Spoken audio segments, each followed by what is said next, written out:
conhece, né? Me chamo Márcio, sou Community Manager no Nina Hub. Vai dar início a mais uma aula da Skin, né? Dessa vez a gente vai iniciar um módulo de gestão de projetos de inovação. E a gente convidou aqui a Ana Luísa Nogueira, ela que é gestora de políticas públicas formada pela Universidade de Brasília, e pós-graduada em gestão pública, né? E ela está como coordenadora de inovação na Ambev, também atuando com o programa de inovação aberta e intraempreendedorismo. Então, Ana Luísa, eu vou passar a bola para ti, tá? Você pode se apresentar. E aí, ao longo da apresentação, quem quiser fazer pergunta para Ana Luísa, fiquem à vontade. Podem ligar a câmera também, né? É importante que todo mundo esteja interagindo. Boa noite, Ana Luísa. Eu passo a bola para você, tá? Tá Obrigada, contigo. Márcio. Boa noite, gente. Tudo bom? Vamos ver aqui algumas carinhas. Já estou compartilhando minha tela aqui, que eu já começo a apresentação de hoje. E aí, queria saber quem aqui já teve algum tipo de experiência com gestão de projetos, já atua no ecossistema de inovação. Queria ouvir rapidinho de vocês. Se vocês quiserem jogar aqui no chat também, fiquem muito à vontade.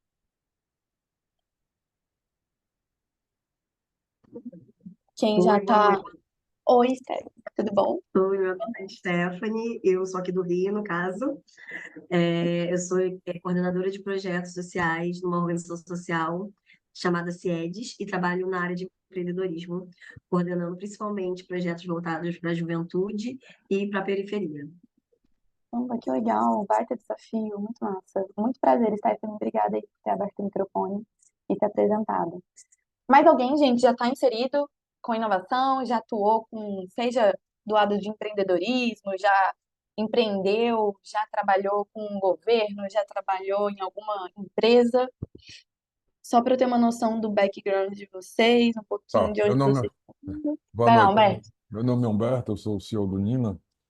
Não com projetos, tá? Mas já trabalhei na área de governo, já fui diretor de TI e agora estou aí tomando conta do Nina, né? Como se fosse assim, quem trabalha mesmo lá são os meninos aí.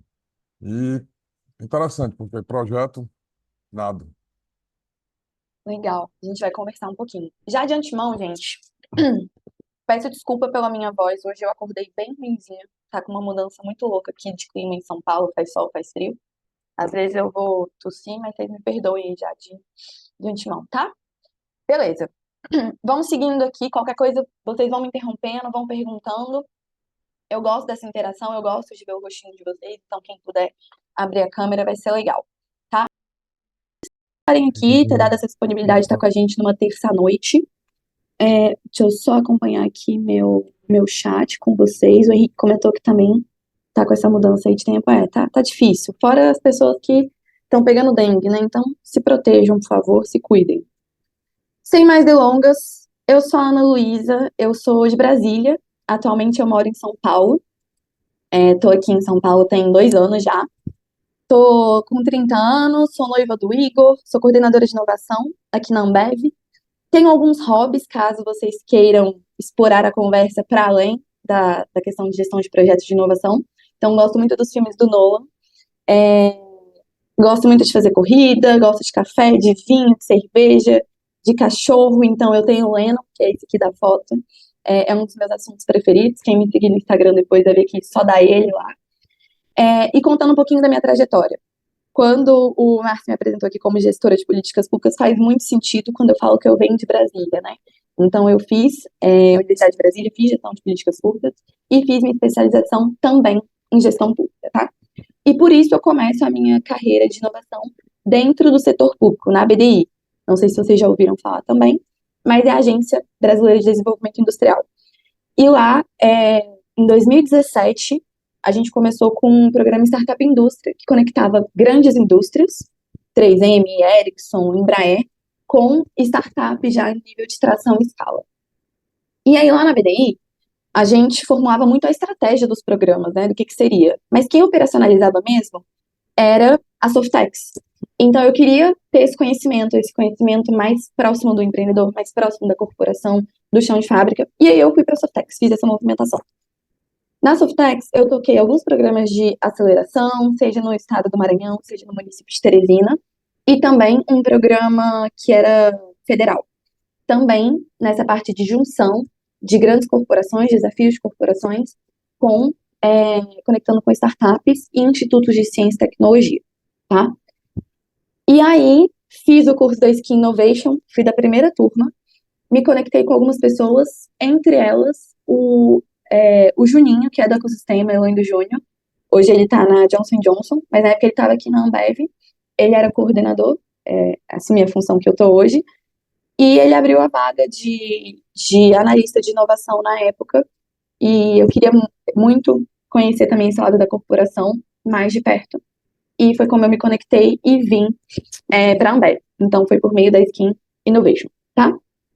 Hoje eu dou algumas aulas de gestão de projetos na Skin e dou uma aula de impacto do futuro na Future Dojo também. Falando um pouquinho sobre o meu escopo de trabalho aqui dentro da Ambev, só para vocês entenderem um pouco do que eu toco, o que eu faço aqui hoje, que vai basear um pouco a nossa conversa. Hoje eu estou com 3 principais programas aqui dentro da área que eu sou responsável. Claro que eu tenho uma equipe junto comigo, né? Tenho o meu gestor, que é o Marcos Medeiros, eu tenho meus pares aqui, os times, e também tenho a Bianca, que é a estagiária aqui do time, que ela me ajuda a tocar uma dessas iniciativas que eu já comento.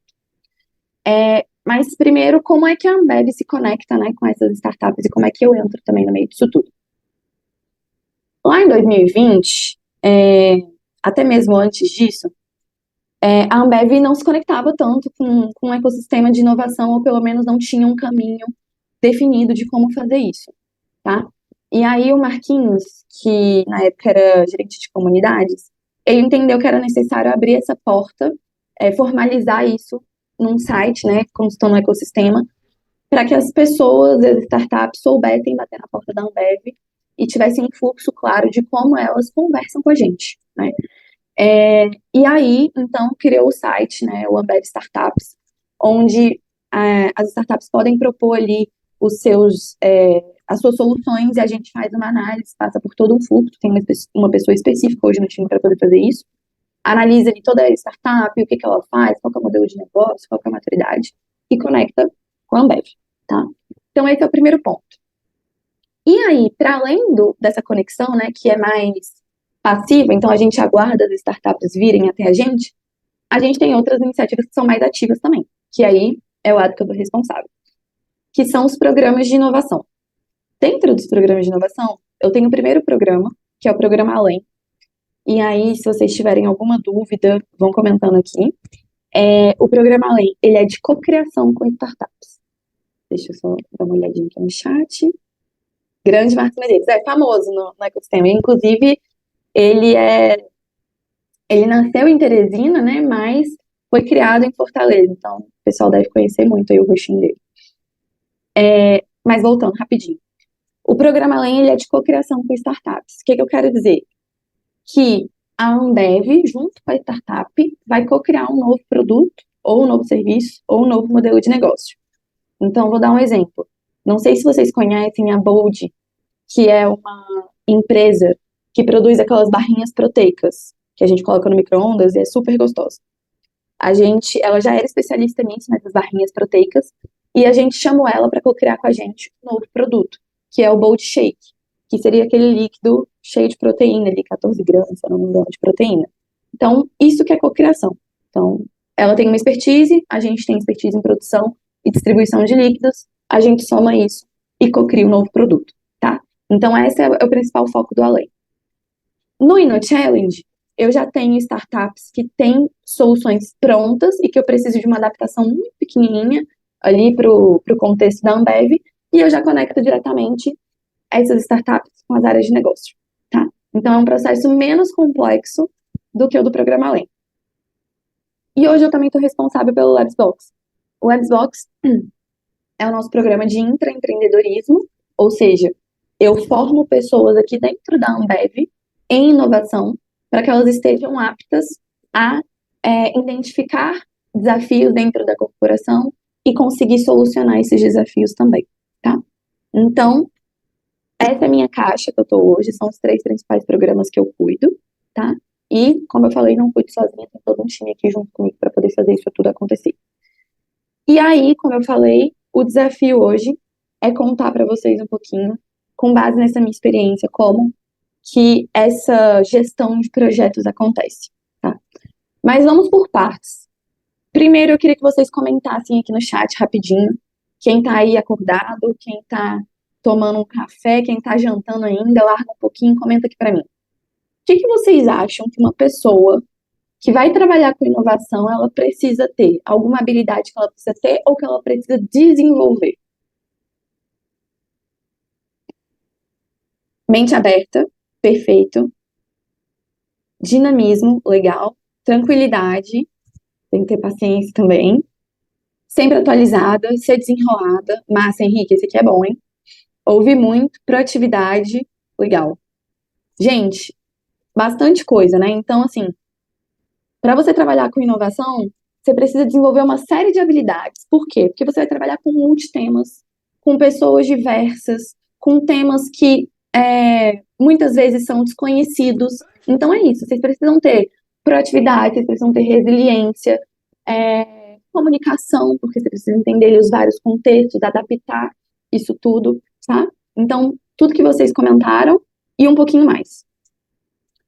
Tem esse livro aqui, que é o DNA do Inovador. Eu não sei se vocês já tiveram a oportunidade de ler ou de folhear, mas os autores desse livro, principalmente o Christensen, que é um dos pais aí da inovação, eles entrevistaram alguns fundadores das empresas mais inovadoras do mundo, tipo Google, Amazon, Apple, na época Skype também, e aí eles descobriram que esses fundadores, eles tinham algumas habilidades fundamentais para pessoas inovadoras, tá? Que elas eram capazes de questionar status quo, elas eram capazes de fazer associações, capazes de observar, ter escutativo, vocês comentaram, né? Escutar muito, trabalhar em rede, então trabalhar ali com times diversos também, e, claro, de experimentação. Então, vocês comentaram aqui, acho que foi um dos primeiros comentários de mente aberta, né? Então, de você ter essa mente aberta para experimentar o novo, tá? No livro, ele fala que você não precisa dominar todas essas habilidades, mas que cada uma dessas pessoas que eles entrevistaram, esses fundadores, eles entenderam que elas tinham pelo menos entre 2 a 3 dessas habilidades. E, como a gente sabe, as habilidades, elas não são intrínsecas às pessoas, né? Elas são completamente desenvolvidas. Então, para quem está trabalhando com inovação, tem aqui algumas dessas habilidades que são importantes a gente se ater. E aí tem um outro livro também, que ele está aqui na fonte, depois se vocês tiverem a curiosidade de buscar, é o Gestão da Inovação na Prática, que baseia muito desse papo que a gente está tendo aqui hoje. E ele traz que em cada uma das fases da gestão da inovação, né, você precisa de determinadas habilidades. Então, olha aqui também a necessidade de você ter um time diverso com pessoas com habilidades diversas, né? Ou explorar o desenvolvimento de habilidades diversas. Então, em uma das fases aqui, identificação de oportunidades, né? Quando você está mapeando ali desafios. O que é exigido nessa fase? Principalmente questão de criatividade, imaginação, você ter ali a mente aberta para receber aquilo e entender como é que a gente pode trabalhar naquele contexto, naquela situação. A segunda parte aqui de motivação para mudança. Então, beleza. Entendi o contexto aqui que eu tô, entendi qual que é a realidade, esse aqui é o modo que tá hoje. Mas a gente está querendo movimentar, a gente está querendo modificar esse cenário. Então, o que eu tenho que ter aqui de habilidade? Motivação, tenho que fazer engajamento dos times, né? Tem que fazer mobilização. De novo, mente aberta e proatividade para puxar essa mudança, tá? Boa, a Lília já foi rápida aqui, já mandou até o áudio do livro. Comportamento frente a desafios. Então, você ali ter identificação desses desafios e ter um otimismo de que a gente vai conseguir enfrentar eles, né? Até resiliência nesse processo, enfim. Então, tá dizendo aqui nesse livro que em cada uma dessas fases a gente precisa de algumas habilidades, tá? Então, o primeiro ponto é isso. E aí tem também que para cada um do projeto, para cada uma dessas fases de desenvolvimento, as necessidades de colaboração também vão se alterando. E por isso que a gente precisa mudar as pessoas que a gente está trabalhando, passando por diferentes habilidades para que a originalidade das ideias, elas não se esgotem, tá? Então, numa jornada de ideia, a gente tem um processo ali de geração, de elaboração, de promoção dessa ideia e de implementação, tá? Esse aqui é mais uma fonte, que é do MIT Sloan, para vocês irem absorvendo isso que eu estou querendo bater nessa tecla, que é, em cada uma das etapas da gestão de inovação, a gente precisa se adaptar. Então, o que eu quero dizer com isso? Quando você está lá implementando um projeto, que ele já está sendo financiado, é hora de você ter uma ideia nova, de pivotar tudo, de voltar para o início do projeto? Não, ali está na hora de você dar robustez para o projeto, né? Incentivar a continuidade dele. Não é hora de você fazer exploração. Então, é legal que você saiba identificar cada uma dessas etapas para entender quais são as habilidades necessárias, tá? Então, esse é o nosso primeiro ponto aqui da gestão de projetos. E aí, o pulo do gato é que o processo de inovar, gente, ele leva tempo, ele tolera erros, ele assume riscos, valoriza as pessoas, traz resultados e significa mudança. E aí, vou dar um exemplo aqui, na questão de leva tempo, tolera erros e assume riscos. Eu comentei com vocês que eu trabalho com o Programa Além. O Programa Além está chegando já na 5ª edição dele. A gente começou ele final de 2020, tá? Foi a primeira edição. Quando a gente começou o Programa Além, ele tinha uma forma diferente de acontecer. Então, primeiro a gente identificava as startups que eram inscritas ali no nosso formulário e depois a gente conectava com as áreas de negócio. E a gente aprendeu muito nesse processo, teve várias lições aprendidas. Muito legal. Mas a gente entendeu que fazia mais sentido a gente buscar o desafio dentro de casa, encontrar ali as pessoas que iam ajudar a gente a aprofundar nesse desafio, para depois conectar com startups de mercado, entendendo o que tinha mais fit. Então, para a gente aprender isso da primeira para a segunda edição, levou tempo, a gente teve um aprendizado, tolerou esse erro, vamos dizer assim, mas foi um erro que gerou aprendizagem. E a gente assume riscos, pensa, a gente rodou uma edição inteira nesse formato, e depois a gente entendeu que era muito melhor fazer de outra forma, tá? Quarto ponto aqui, de valorização das pessoas. Todo mundo que está inserido nesse processo, a pessoa que está ali na empresa, né, que ela vai parar o tempinho dela ali do dia a dia dela, que ela vai fazer avaliação de uma startup, que ela vai fazer aprofundamento do desafio com você, para você descobrir ali mais coisas para conseguir conectar com aquela startup, ou até pessoas que estão buscando desafios dentro das corporações, né, os intraempreendedores, a gente precisa dar os holofotes para essa pessoa, né? A gente precisa valorizar para que isso seja cada vez mais incentivado. A inovação ela precisa ser incentivada a todo momento, tá? A inovação, ela sim, traz resultados. A inovação, na verdade, ela deve trazer resultados, tá? E isso, de novo, a longo prazo, tá? E significa mudança. Então, a gente está falando aqui, com certeza, de uma alteração de status quo. E isso, às vezes, incomoda, tá? Mas se não incomodar, é porque tá todo mundo na sua zona de conforto, beleza? Então, falamos ali de algumas habilidades, falamos do processo de inovação, e agora eu vou trazer alguns dados para vocês. O que é legal da gente observar aqui de alguns estudos da BCG e da McKinsey? 70% dos líderes das corporações afirmam que a inovação é uma prioridade máxima, mas ainda é informal, ou seja, não existe um processo, não existe um fluxo, um método institucionalizado dentro da organização. 50% desses líderes dessas corporações, eles estavam insatisfeitos, quando foi feita a pesquisa, né? Eles estavam insatisfeitos com os retornos advindos da inovação. Mas vai ligando os pontos. Se não tem um processo, se não tem um método, se não tem uma forma de acompanhamento, como é que você também olha para esses retornos, para esses resultados, tá? E esses líderes, 73% deles, usam menos de 5 medidas da inovação, sendo que um desses, o acompanhamento dos gastos que foram feitos com a inovação, né? Então, eles já olham para uma perspectiva de gasto, não de que está sendo investido, não tem um processo e eles estão insatisfeitos. Então, isso aqui de você controlar, né, é muito complicado.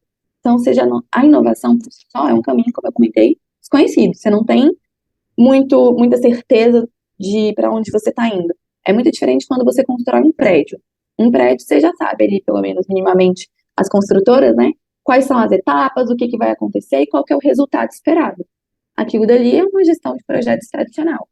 Na inovação, a gente não tem ideia do resultado, né? A gente está inovando, a gente está descobrindo o caminho enquanto a gente está rodando ele. Então, é necessário que a gente tenha um processo, um método e um fluxo. E isso eu vou bater muito na tecla hoje, tá? Então, para que eu tenho que fazer a gestão dos meus projetos de inovação? Qual que é a importância disso? E aí não sou eu que estou dizendo, é uma instituição que é de Product Management Institute, é uma instituição de gerenciamento de projetos, tá? O PMI, bem famoso, que tem algumas certificações, PMP, enfim. Eles trazem que instituições que fazem gestão dos seus projetos desperdiçam 28 vezes menos dinheiro.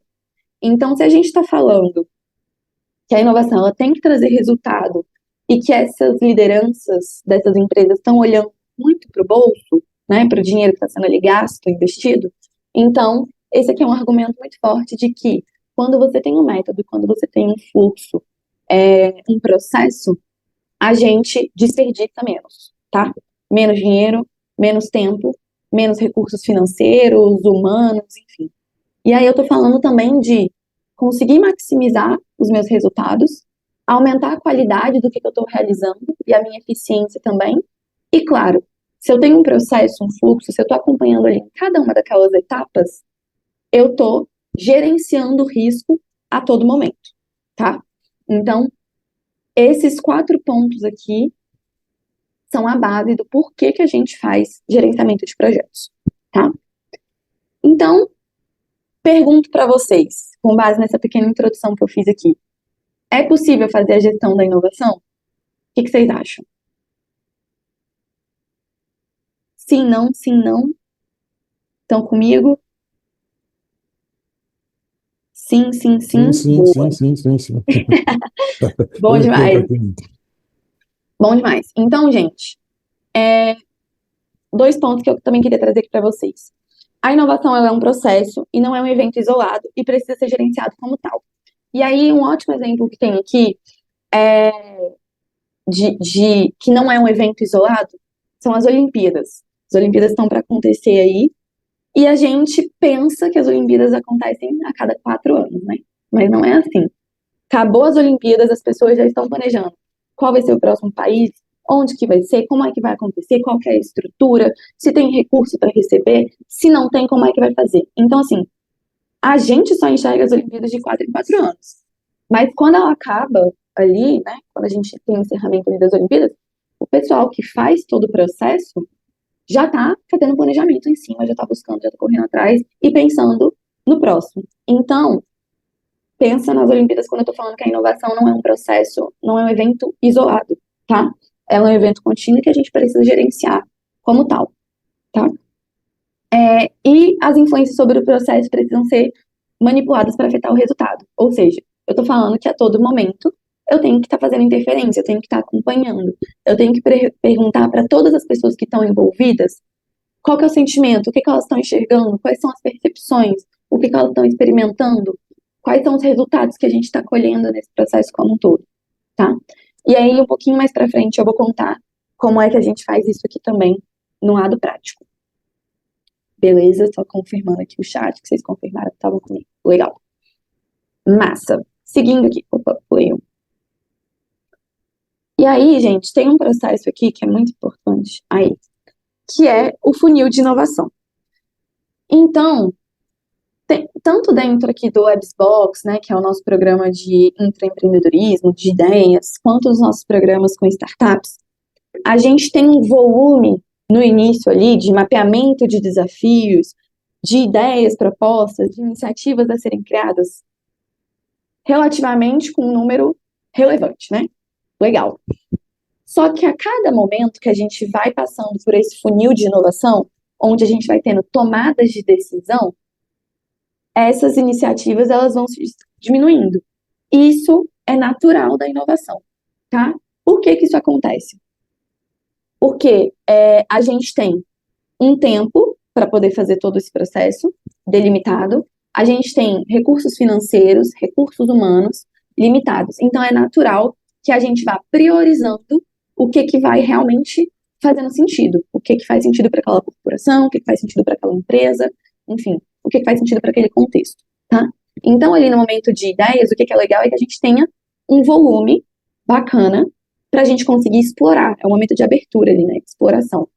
E depois, a cada outro momento de experimentação, de produto, de tração de escala, a gente vai tendo tomada de decisão, onde a gente vai priorizando os nossos recursos, tá? E aí, isso aqui quem fala é um livro, A Estratégia da Inovação Radical. Não sei se vocês já viram também, mas o autor é o Pedro, e é um livro fantástico para quem quer começar a aprofundar um pouquinho nesses pontos, tá? Então, esse aqui é o processo natural do funil de inovação. Um exemplo prático disso. Eu estou vivendo isso exatamente agora. Então, como eu falei, eu toco esse programa, que é o Programa Além. E o que a gente faz aqui internamente? A gente mapeia no início do ano, com todas as vice-presidências, com os diretores, quais são os direcionamentos para aquele ano. E aí a gente chegou num número aqui de 43 desafios. Para o Programa Além, a gente vai priorizar só 13. Para a gente, essas outras iniciativas vão para outros caminhos. Mas para o Programa Além, a gente vai priorizar 13. Por quê? De novo, limitação de recursos, de pessoas, né? Eu não conseguiria, Ana, sozinha, tocar 43 desafios. Então, a gente priorizou alguns aqui que tem sinergia com a tese do programa, né, de cocriação, e estamos avançando com 13. 13 para fazer scouting das startups. Quer dizer que todos esses desafios eu vou conseguir conectar com alguma startup? Pode ser que sim, como pode ser que não. Então, a tendência, né, como eu estou falando aqui no funil de inovação, é que esse número de desafios vai caindo e que no final ali, a minha expectativa é que eu gere 6 a 7 pilotos com startups, tá? Só para vocês irem tangibilizando o que eu estou falando. Então, o funil de inovação é assim. Em programas de ideias, como isso acontece? No início do programa, a gente tem ali, sei lá, 200 ideias propostas. Quando a gente vai testando a viabilidade daquela ideia, quando a gente vai fazendo apostas na inovação daquela ideia ali, esses números vão caindo, tá? Então, é muito sobre isso. E aí, continuando aqui, esse mesmo livro, A Estratégia da Inovação Radical, ele traz também essas fases de projetos, que é o momento de ideação, o momento de experimentação, o momento em que você torna esse experimento um produto, e aí pode ser um produto, um serviço, um modelo de negócio, tá? Depois que a gente transforma isso em produto com as validações ali dos usuários, a gente traciona, a gente dá força, robustez para esse produto, até que em um certo momento ele chegue para a escala, ou seja, para um nível ali muito maior do que ele já foi pensado, tá? Ele escalou, ele foi parar na mão de outros usuários num contexto muito maior, tá? E aí ele traz alguns pontos aqui de como medir o progresso. Eu não vou me atentar nisso aqui agora, porque lá no final eu trouxe algumas formas de vocês medirem o progresso de inovação, tá? Mas é sempre com métricas, acompanhamento, entendendo o sentimento do usuário, né? Como ele vê aquele produto, enfim. Mas, de novo, a referência do livro A Estratégia da Inovação Radical, para quem quiser se aprofundar. E aí, aqui é o coração do nosso papo aqui de hoje, tá? A gestão de projetos, eu separei nesses principais pontos e a gente vai entrar em cada um deles, tá? Então, o primeiro, que é o problema, eu tô falando de como identificar e como aprofundar naquele problema. Eu quero descobrir qual que é o contexto daquele problema, daquela oportunidade. Na ideação, eu tô tentando entender como é que eu gero um número de ideias relevantes. Na seleção, como que eu priorizo essas ideias? No desenvolvimento, como que eu transformo aquelas ideias já em algo tangível, um produto? Na implementação, como que eu pego esse produto que ele foi transformado de ideia para produto, né? E implemento ele. Depois, como eu faço a avaliação desse processo. E depois, de novo, como eu escalo isso, como eu faço a expansão, tá? Boa, Lilian também já mandou aqui do outro livro. Estão comigo, gente? Tá tranquilo de entender até aqui quais são essas fases? Beleza. Essa aula aqui é um pouquinho densa, então eu preciso bastante da atenção de vocês, mas qualquer coisa vão me perguntando, tá? Então, agora aprofundando aqui, vamos entrar em cada um desses tópicos, como eu comentei com vocês.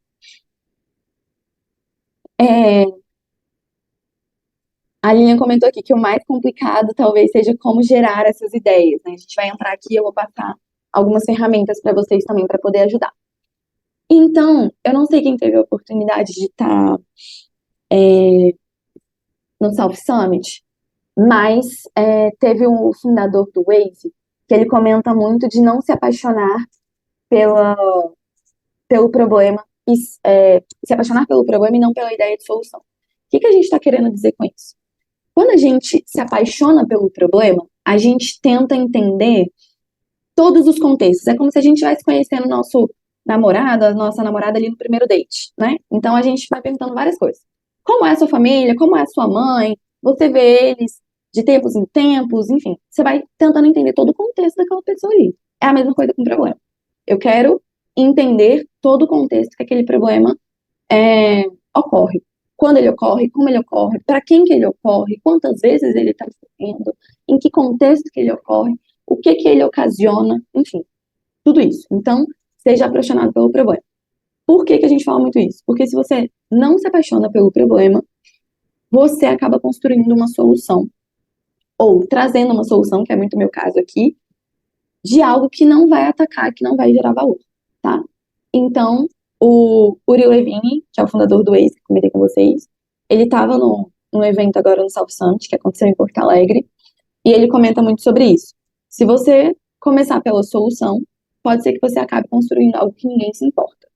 E, gente, muitos de vocês que já trabalham com inovação já devem ter ouvido isso aqui. Por mais que a gente fale isso, bate nessa tecla, é muito comum a gente ouvir as pessoas falando assim: ah, Ana, dá um exemplo aqui, né? É que a gente agora precisa trabalhar com criptomoeda. É porque a gente agora precisa trabalhar com inteligência artificial. É que a gente agora precisa atacar NFT. Legal. Isso tudo que eu comentei, criptomoeda, NFT, inteligência artificial, são tecnologias. Elas são um meio. Mas qual que é o meu problema? Para que você precisa da inteligência artificial? Aí a pessoa pode me responder assim: ah, eu preciso da inteligência artificial para ela me ajudar a identificar perfis que estão mais aptos com a minha vaga aqui que eu estou ofertando no mercado de trabalho. De novo, mas tá bom, por que você precisa dessa inteligência artificial para te ajudar nesse processo? Ah, porque eu gasto X horas para poder encontrar um candidato ideal para minha vaga. Tá, mas por que você gasta X horas? Ah, porque os currículos não são padronizados, então eu tenho que fazer abertura de um por um, enfim. Então, é isso que a gente está falando sobre aprofundamento de problema, tá? Todo esse contexto. Porque, de novo, se você só olhar para a solução, pode ser que, na verdade, a inteligência artificial nem vá te ajudar com o que você queira, né? Pode ser que, na verdade, seja uma outra solução, visão computacional, enfim. Então, dentre todas as tecnologias que a gente tem, é importante a gente entender qual que é o problema, qual que é o contexto que ele ocorre, tá? E aí, vocês também podem ter ouvido de um amigo, de um familiar, principalmente quando você fala que trabalha com empreendedorismo, quando você fala assim: ah, eu tô montando um negócio, e aí chega alguém e fala assim: ah, eu tenho uma ideia. Ou dentro de uma empresa também: ah, eu tenho uma ideia. Legal. A gente costuma brincar que a ideia sem a ação vale um balde de água vazio, tá? Então, qual que é o nosso objetivo com quem quer trabalhar com inovação? É transformar aquela ideia em ação. Então, é a ideia mais a execução gerando uma ação, gerando resultado, tá? Então, uma ideia por uma ideia não vale de nada. Tem até um dado, depois quem puder dar um Google e jogar aqui pra gente, que fala que no mundo 7 pessoas têm a mesma ideia. Então, se no mundo as pessoas estão tendo ideias iguais, o que diferencia mesmo é você fazer a execução dessa ideia, tá? Legal. Então, a gente está falando muito aqui de investigação, de qual que é o problema, qual que é a dor, o que está urgindo ali por atenção, o que está urgindo ali por priorização. Como é que a gente descobre quais são todas as facetas do problema? Tem essa primeira ferramenta que eu trago aqui para vocês, que é o Problem Statement. Eu uso ela de uma forma adaptada aqui para o contexto da Ambev, mas é uma das formas que eu faço a captura de desafios aqui dentro da empresa, tá? Então, isso aqui para vocês fazerem também, colocarem em prática, para entenderem qual que é o desafio e depois correlacionar com uma solução, é muito útil. E aí são 10 perguntas que são: qual é o problema? Onde e com que frequência esse problema ocorre? Quando ele ocorre? A quem que ele está afetando? O que que ocasiona esse problema? Como as coisas funcionariam idealmente se esse problema não estivesse presente?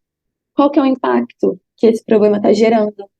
Quais são possíveis soluções que você vai propor? Tem uma aqui que a gente usa também, que como a gente está falando de um contexto de companhia, né, que já tem anos, a gente pergunta muito para as pessoas das áreas de negócio, como você ataca esse problema hoje e se a pessoa já buscou alguma solução para atacar esse problema, porque a gente também não traz solução repetida, que não deu certo, tá? Quais são os benefícios que a gente está prevendo com a vinda dessa solução e outras questões relevantes. Então, aqui na Ambev a gente trabalha com um sistema X, então isso precisa estar integrado com esse sistema, essa solução que vier precisa estar integrada com esse sistema. Então, são algumas coisas ali que são importantes a gente considerar também, tá? Então, o Problem Statement é uma ferramenta bem poderosa para quando a gente vai fazer o mapeamento. E aí, o que é legal de comentar como eu falei, eu uso ele de uma forma adaptada. Então, vocês podem tomar ele como base e entender no contexto que vocês estão e fazer pequenas adaptações, inserir mais perguntas, diminuir o número de perguntas, adaptar essas perguntas, tá? É interessante também. E tem um artigo na MIT Sloan que também fala como identificar e priorizar desafios de inovação aberta. Esse aqui, de novo, é um problem statement adaptado.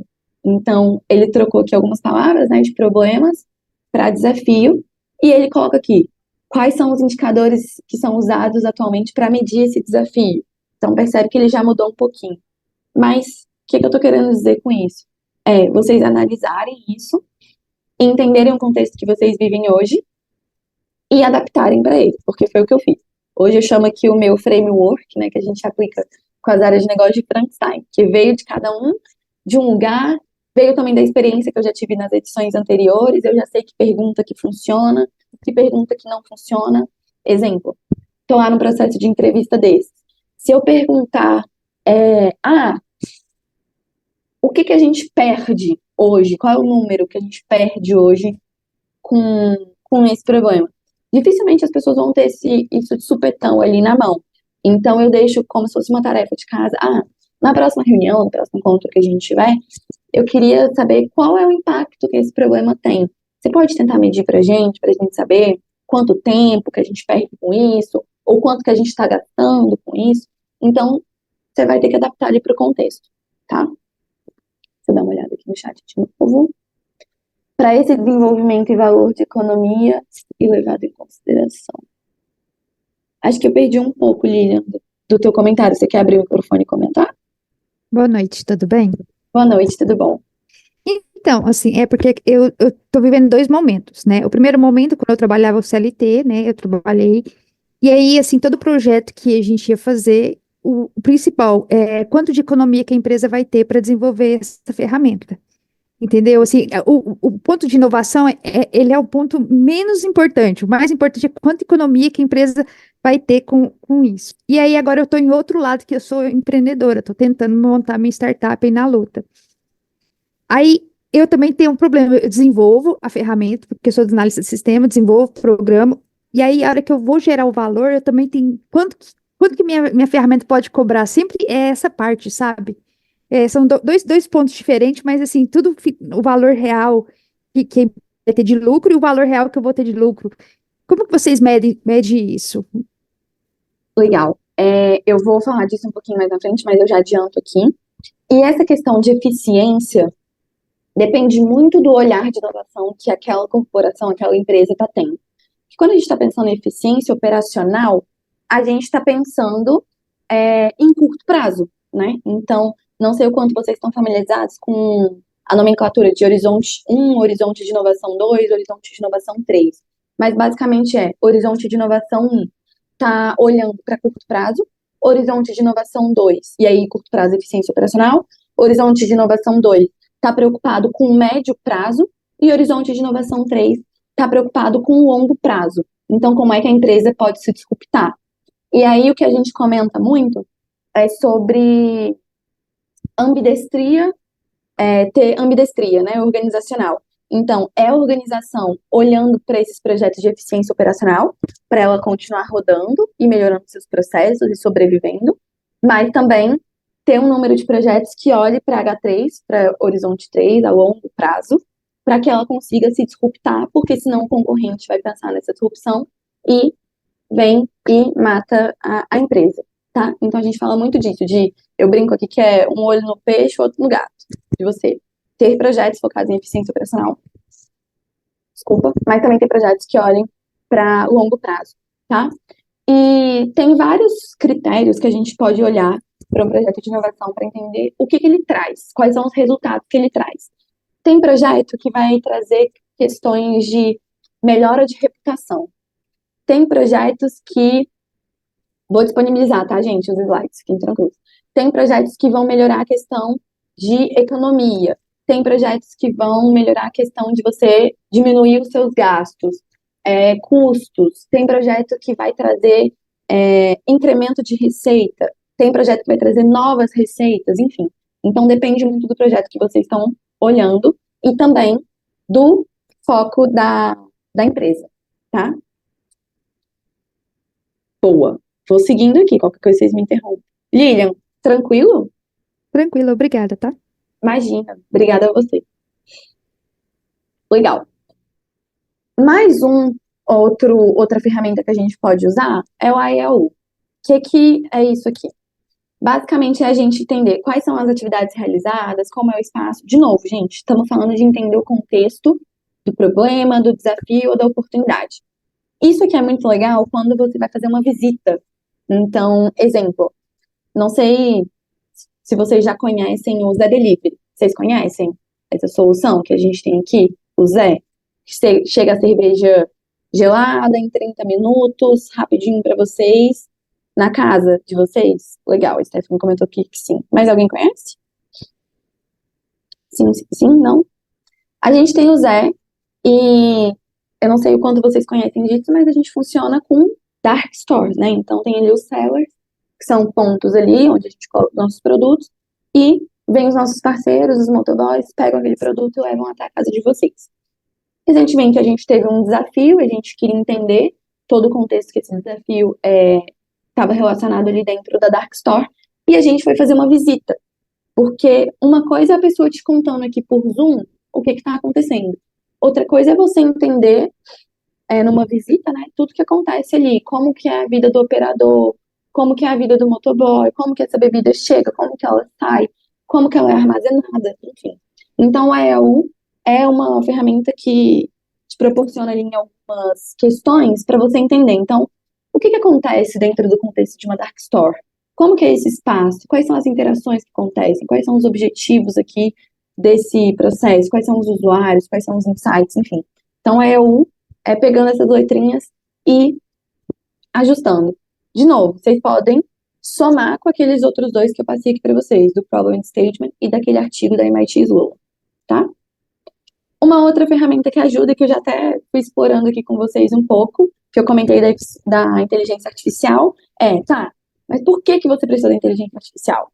Por que você gasta muito tempo para fazer seleção de currículos, de candidatos? Por que isso é um problema para você? E por que a gente faz isso, né? Para a gente não ficar ali na superfície do problema, para a gente conseguir se aprofundar e chegar na raiz do problema.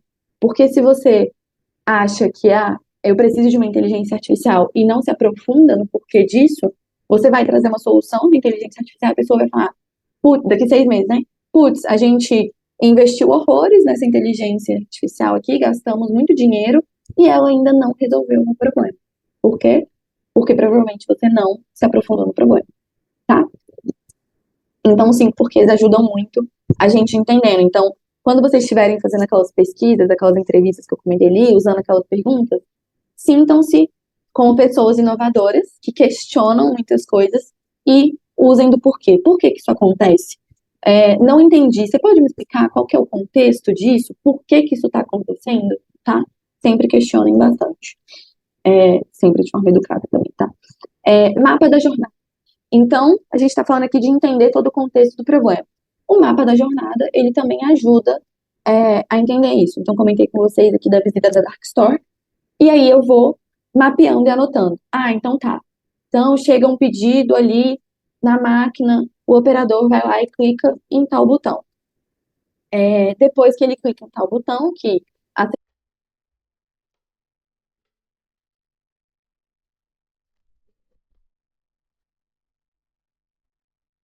aceitou o pedido, ele faz uma segunda etapa. Depois dessa segunda etapa, ele faz tal coisa. Então, eu vou entendendo ali qual é toda a jornada que ele realiza, e nisso eu vou entendendo os gaps. Ah, então, exemplo, tá? Então, o botão, ele não estava numa melhor usabilidade ali para ele, não está num tamanho legal. Então, o problema é que a gente aumentar o tamanho do botão na tela. Estou inventando aqui, mas só para vocês terem uma noção. Quando a gente faz o mapeamento da jornada, a gente vai entendendo possíveis gaps que existem nessa jornada, e aí a gente consegue ser mais assertivo também na hora de propor essas soluções, tá? Avançando aqui, comentei já com vocês do caso do Problem Statement, que a gente vai fazendo pesquisas e entrevistas, mas às vezes a gente precisa fazer perguntas mais específicas ali para aquele contexto, tá? Se vocês precisarem fazer isso, aconselho muito que, num primeiro momento, vocês façam pesquisas com perguntas abertas, onde vocês consigam entender mais sobre o contexto sobre aquele cenário, tá? Que as pessoas possam te dar informações, que vocês possam conversar com ela, seja por Zoom, seja presencialmente, mas nesse primeiro momento, se for possível, evitem formulários enviados ou perguntas de sim ou não, porque elas não te trazem muita história sobre o contexto. Então, você sofre de um problema? Sim, não, acabou. Agora, se você pergunta, qual que é o problema que você está enfrentando? Aí a pessoa vai te contar uma história. E qual que é o ponto do formulário? É que se você pergunta qual que é o problema que você está enfrentando, dificilmente a pessoa vai escrever mais que uma linha. Mas já se você pergunta presencialmente, aí a pessoa fala um bocado, né? Não sei se vocês já passaram mais de 15 minutos preenchendo um formulário na mesma pergunta. É muito difícil isso acontecer, a não ser que você esteja muito engajado com o teu problema para você se debruçar muito tempo em um formulário, mas as pessoas não têm esse costume, tá? Então, por isso que entrevistas cara a cara, você entendendo o sentimento ali, se a pessoa virou a boca, não gostou da pergunta, enfim, são várias coisas que você consegue pegar quando você tá no face a face, tá bom? Legal. Caminhando aqui. Aqui é um toolkit, tá? É uma caixa de ferramentas que transforma tudo aquilo que eu comentei para vocês lá atrás num framework, tá? De novo, esse aqui é para um contexto específico. Estudem o de vocês, estudem o contexto de vocês e formulem o de vocês, tá? Mas é só mais uma das ferramentas para conseguir fazer o detalhamento. E aí, comentei muito com vocês sobre cuidado para você não acabar resolvendo apenas um sintoma do problema e não, de fato, o problema, tá bom? Tudo tranquilo até aqui com esse contexto de problema, para a gente passar para a próxima parte de ideação? Estão comigo? Sim, sim, sim. Legal. Tô avançando, então. Vamos para a ideação, que foi onde a Lilian falou que talvez seja um dos passos mais difíceis, né? De geração de ideias. Legal. Não sei, deixa eu só tomar uma água. Não sei quantos de vocês já ouviram falar desse duplo diamante, que faz parte da abordagem do Design Thinking.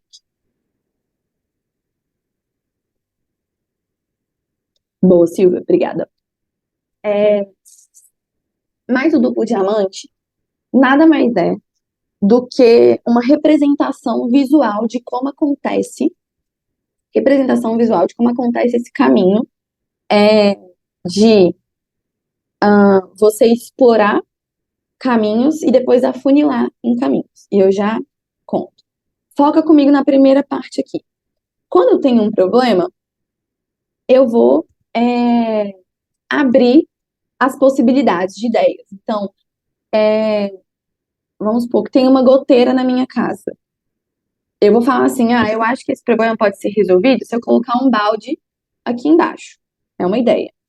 A Silvia vai falar assim, eu acho que eu posso contratar uma pessoa para vir tampar o teto. Aí a outra pessoa vai falar assim, eu acho que a gente pode consertar o telhado para tentar solucionar o máximo. Ah, eu posso colocar uma lona. Enfim, existem várias possibilidades das ideias de como a gente pode atacar esse problema da goteira, certo? Então aqui a gente está expandindo possibilidades, abrindo possibilidades, que é essa primeira boca aqui do diamante, que seria tipo essa abertura aqui. Então, tô colocando várias ideias. Isso. E aí depois, quando eu falo assim, mas eu acho que a ideia mais efetiva seria a gente consertar o telhado, porque acabaria de vez com o problema. Então, a gente vai priorizar qual dessas ideias melhor atende aquele problema. Então é isso. O duplo diamante é abertura de possibilidades, priorização de possibilidades. Abertura de possibilidades, priorização de possibilidades. Como isso acontece na prática? Então, num primeiro momento, eu tenho ali vários problemas numa empresa. Imagina uma empresa tipo a Ambev, que tem 33 mil funcionários. O quanto de problema que a gente pode ter aqui dentro, de desafios e de oportunidades para a gente crescer e evoluir. Então, como eu comentei com vocês, eu tenho 43 desafios aqui dentro. Qual deles que é mais prioritário? Qual deles que eu vou atacar, que me gera mais economia, que reduz os meus custos, que vai me trazer uma reputação legal, que vai trazer receitas incrementais, enfim. Qual desses problemas aqui eu vou atacar? Então, priorizei um. Priorizei esse, validei esse com o meu usuário, eu vou começar a fechar na minha provável solução. Então, dentre todos os meus desafios, eu priorizei alguns e agora eu vou no mercado buscar quem são as startups que podem solucionar os meus desafios. Eu vou encontrar 5 startups de inteligência artificial. Exemplo, dessas 5 soluções, qual que é a melhor que me atende? Então, é essa daqui. Então, eu primeiro tinha vários desafios, priorizei os desafios. Depois eu tinha várias startups que poderiam solucionar o meu problema, e depois eu priorizei essas startups. O duplo diamante é isso, tá? Abertura de possibilidades, priorização de possibilidades, tá?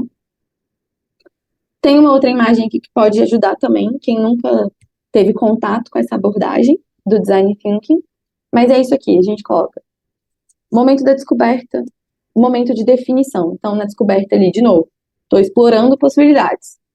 Na etapa 2, que é aquela parte que o diamante ele se fecha, aqui a segunda etapa, eu tenho que fazer uma definição. Beleza. Descobri várias coisas. Dessas coisas que eu descobri, o que eu vou priorizar? Tá? E aí depois, beleza. Disso que eu priorizei, o que eu posso desenvolver? Então, de novo, abertura. Disso que eu posso desenvolver, o que de fato eu vou entregar? Tá? Então, o duplo diamante é isso, gente. Boquinha aberta, tô explorando. Boquinha fechada, tô priorizando. Tá bom? Já tinham ouvido falar de duplo diamante? Já estavam familiarizados? Um pouco. Ficou clara a explicação? Beleza. Ótimo. Maravilha. Porque quando eu ouvi isso aqui pela primeira vez, eu ficava perdida. E aí eu tentei me ensinar várias vezes. Perfeito, gente. Legal. Maravilha. Que bom que vocês estão comigo. E aí, legal, gente. Na realidade, no mundo real, na prática, não acontece bonitinho, como eu falei. Então, abriu, fechou. Isso aqui o tempo todo é orgânico. Então, o que as pessoas costumam fazer? Colocam vários post-its. A gente descobriu isso aqui. Aí vai lá, testa. Experimentou.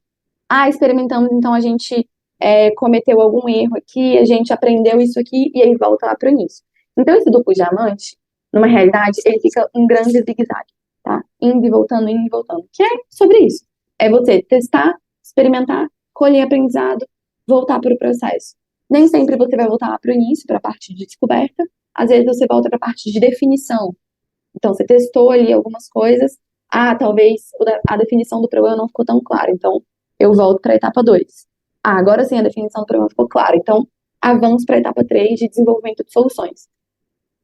Fui lá e fiz a entrega, putz, não ficou tão redondo. Volto para a etapa 3 para tentar entender as minhas possibilidades, o que eu tenho que posso, de novo, avançar para a etapa 4. Então é bem orgânico, tá? É bem vivo. Então, só para vocês terem ideia, que nem sempre vai acontecer num fluxo tão bonitinho. A gente vai e volta várias vezes. Legal. Uma outra ferramenta que vocês já devem ter muito ouvido falar, Brainstorm. Tem gente que chama de, como é que é o nome? Toró de ideias. eu adoro essa. Toró de ideias. Que nada mais é do que a gente juntar ali quem são as pessoas, os envolvidos, e gerar ideias. Isso, claro, que nem sempre é fácil, né? Às vezes algumas pessoas se dispersam, às vezes algumas pessoas não estão atentas. Então, quais são as principais dicas para você fazer um brainstorming bem feito? Você tem que garantir que as pessoas estejam cientes de qual que é o objetivo. Por que que a gente está fazendo brainstorming? Por que que a gente está nesse momento aqui de geração de ideias? Qual que é o nosso objetivo com isso? Para onde a gente quer chegar, tá? Um outro ponto que é muito importante é ter uma pessoa facilitadora, alguém que guie o processo. E de preferência, que não seja ali o líder ou alguém que é o dono do projeto. Porque aquela pessoa pode querer enviesar para algum momento, pode querer ser o centro ali porque ela tem um maior conhecimento, então ela acaba dando alguns outros argumentos que enviesam o time. Então, ter uma pessoa facilitadora, uma pessoa externa, controlando ali tempo, falando, gente, agora está na hora da gente fazer isso, agora acabou o tempo, a gente vai para a próxima etapa. É muito importante, tá? Não subestimem essa função da pessoa facilitadora, tá bom? E, já comentei aqui também, controle de tempo. É legal ter controle de tempo para as pessoas não ficarem divagando muito, se estendendo muito, porque aqui é jogo rápido, ágil, né, na verdade, e com objetivo, beleza? E aí, toró de pitacos, adorei. Vou começar a usar essa, se você me permitir. Muito boa. E aí, para quem já vivenciou esse momento aqui, sabe que em alguns momentos a gente trava, né? Tem aquele momento que fica um silêncio na sala, que ninguém consegue avançar, falta só o grilo ali, a gente escutar o grilo na sala, né? E aí, tem uma ferramenta que ajuda a gente com isso, que é o Scamper. Eu vou dar só um exemplo aqui, que é o Scamper, ele tem essas várias letrinhas, que o objetivo dele é fazer a gente destravar do brainstorm. Então, por exemplo, eu tenho o meu problema é fazer rastreamento da minha mala daqui até a minha viagem para Bahia. Tô dando um exemplo nada a ver, tá, gente? Só para vocês entenderem. Como é que eu faço o rastreamento da minha mala se eu não tenho dinheiro, assim, para poder comprar a tag da Apple, que custa 90 e tantos dólares, vamos supor, tá? Que outra tecnologia eu poderia usar para poder fazer esse rastreamento? Sei lá, colocar o meu celular dentro da mala, tô viajando aqui, e acompanhar pelo celular do meu amigo que tem a função do buscar do iPhone, ou então comprar uma tag do Sem Parar, tô viajando aqui de novo, tá? Colocar dentro da mala e fazer um acompanhamento dessa rastreabilidade. Enfim, basicamente o Scamper é você tentar fazer a adaptação daquela situação, você propor um novo uso, você fazer uma substituição, combinar ideias para vocês conseguirem destravar do brainstorm, tá? Então, dei uns exemplos aqui, nada a ver, mas só para vocês irem pegando qual que é o objetivo do Scamper. Então, a pessoa que está facilitando o processo do brainstorming, ela pode ajudar nisso também. Então, tô querendo criar uma geladeira aqui super inovadora. Se a Apple fosse criar uma geladeira, como que essa geladeira seria? Ela vai ter a Siri, ela vai ter ali uma câmera, ela vai tirar fotos, enfim. Como seria essa geladeira que a Apple criaria, tá? Só dando um exemplo. Então, o Scamper é muito disso, de ajudar a gente a destravar, beleza? Uma outra ferramenta que várias empresas usam para poder gerar ideias é o crowdsourcing. Esse nome é feinho, mas vem comigo que vocês vão entender. O crowdsourcing nada mais é do que uma empresa consultando os clientes ali, clientes especiais, clientes VIPs, clientes super apaixonados pela empresa, sobre qual deveria ser o próximo passo. Não sei se vocês gostam muito de moto, mas a Harley Davidson fez isso, que foi uma propaganda no cages, sem jaulas, para decidir qual ia ser a próxima cor da moto deles. Então, eles estavam ali na dúvida se eles iam fazer a moto de determinada cor, e eles jogaram isso para o público. O público decidiu, os clientes deles decidiram qual que ia ser a cor do novo lançamento da moto. Muitas empresas fazem isso o tempo todo. A Ambev faz isso, a Coca-Cola faz isso. Enfim, vocês já devem ter visto várias propagandas de você decide. Tem vários. E provavelmente vem em comercial também, tá? Que isso é legal aqui no crowdsourcing? Tem baixo ou quase nenhum custo, talvez muito principalmente ali do processo de propaganda mesmo, tá? E a solução do problema é muito rápida. Então, você abre ali um processo de votação, de consulta, de escutativa do cliente e rapidamente você já tem as respostas, tá? Abrir aqui o chat de novo. Acredito que é por cliente como pessoa principal do negócio. Ouvir, exato. Escutativa, eu tô ali próximo dele, eu quero saber o que eu posso fazer que vai fazer ele se relacionar com a minha marca, com a minha empresa, tá? Então, o crowdsourcing é uma dessas ferramentas também para a gente conseguir fazer geração de ideias, tá? De novo, comentando aqui, isso aqui é uma foto que eu tirei do livro, do Gestão da Inovação na Prática, por isso tá meio feinho aí, mas o principal é que no livro ele comenta que 50% das fontes de ideias vêm dos consumidores, tá? 18% vem do time de marketing e vendas, 11% dos próprios colaboradores internos, e aí depois vem concorrentes, lideranças e fornecedores com 7%. Então, gente, olhando para esse gráfico aqui, é importante ouvir o consumidor, ter escuta ativa com o cliente? Muito, né? Muito. Demais. Beleza? Posso passar para a próxima parte de seleção? Priorização? Estão comigo? Legal. Boa. Continuando aqui. Tô vendo aqui vocês, no chat, na câmera. Qual o principal ponto da gente fazer priorização do que a gente vai seguir? Qual o caminho que a gente vai seguir? Tem que estar muito relacionado com a estratégia, gente. Estratégia do negócio, estratégia da empresa, qual o caminho que a gente quer ir e como que a gente vai chegar nesse caminho. Então, tudo está relacionado com a estratégia. Que nem eu comentei ali atrás para vocês, se o momento da empresa é focar em eficiência operacional, vale eu ficar trazendo para ela projetos muito disruptivos que vão ser implementados daqui 10, 15 anos, quiçá? Não, a estratégia ali da empresa naquele momento é de eficiência operacional. Eu posso sim dar 10% da minha atenção para procurar aqueles outros projetos, mas agora, se a estratégia focar em eficiência operacional, eu tenho que estar colado ali com isso, tá? Então, exemplo, hoje a minha realidade, eu estou numa área de inovação. Vamos supor que a companhia está pensando muito aqui em projetos muito disruptivos, né? Ideias, assim, super inovadoras. Se eu ficar trazendo ideias de soluções de eficiência operacional, a minha área de inovação vai estar descolada da estratégia da companhia. Logo, a minha área de inovação vai perdendo relevância e ela tem a possibilidade de deixar de existir, tá? Então, quanto mais eu estiver olhando para a estratégia do negócio, mais eu estiver casada aqui, melhor, tá bom? E aí, alguns exemplos que eu trouxe aqui de como que a gente pode, um exercício, tá? Para vocês fazerem depois. Buscar na internet o que essas empresas estão fazendo. Vocês conseguem minimamente, claro que não dá para entender toda a estratégia de um negócio por uma manchete, mas o que eu estou querendo dizer aqui? Que com isso dá para vocês entenderem alguns pontos. Exemplo, Braskem investe 130 milhões em reciclagem.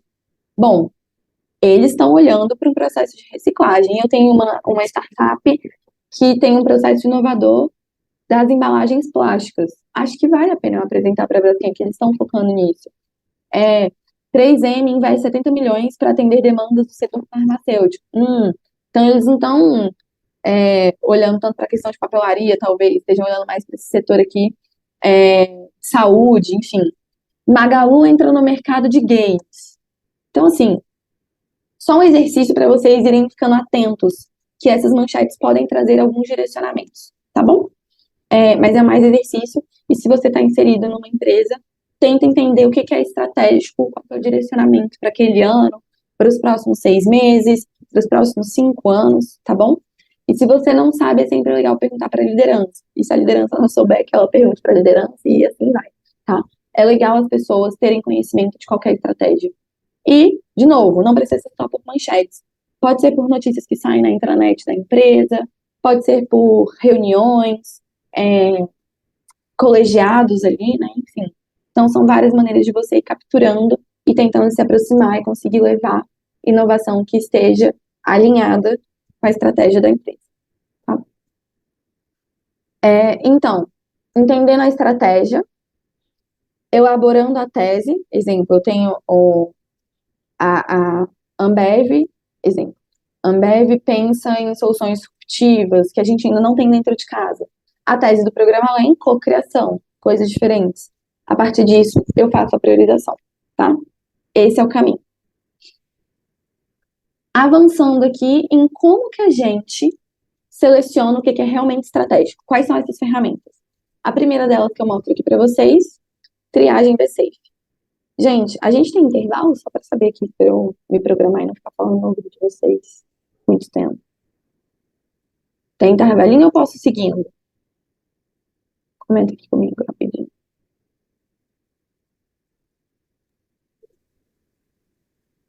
Gente, o que que vocês acham? Vocês querem dar um intervalo ou querem que a Ana Luísa tire direto?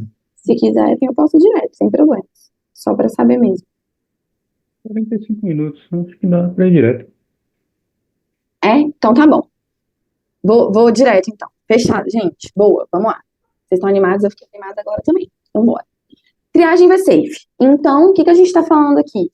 A gente quer entender se aquela ideia vai ser seguida, né? Então, se ela gera valor, se ela é adequada, se ela é aceitável, se ela é viável, se ela é duradoura, tá? Então, a ideia oferece benefícios para aquela organização, ela está adequada ali com a estratégia da empresa, as partes envolvidas ali, elas vão apoiar, vão estar com a gente, vão estar acompanhando, trazendo as informações necessárias durante o projeto? Ela é viável no contexto que eu estou hoje? É possível executar essa ideia? E essa ideia vai gerar valor, e é o que a gente acabou de comentar, em quanto tempo? Curto, médio, longo prazo? Então, a triagem V-Safe é isso, tá? E aí, ela tem, basicamente, a gente dá notas para cada um desses aspectos, são parâmetros, tá? O V-Safe aqui que vocês veem, e o T, que está aqui, é de total, tá? É o somatório de tudo. Então, a gente estabelece esses parâmetros de viabilidade, de prazo, de valor, enfim, dá essas notas de 1 a 10, tá? E as ideias melhor ranqueadas são as que vão ser priorizadas. Esse é um tipo de ferramenta. Aqui, por exemplo, no total, a ideia 1 e 2 ficaram com as maiores notas, 33. Então, essas são as que devem ser priorizadas, tá? Tem uma outra ferramenta que é muito comum, que vocês também já devem ter ouvido falar, que é a matriz Boot. Matriz Boot, gravidade, urgência e tendência. E aqui é investigando qual que é o problema, qual que é o desafio que a gente vai atacar.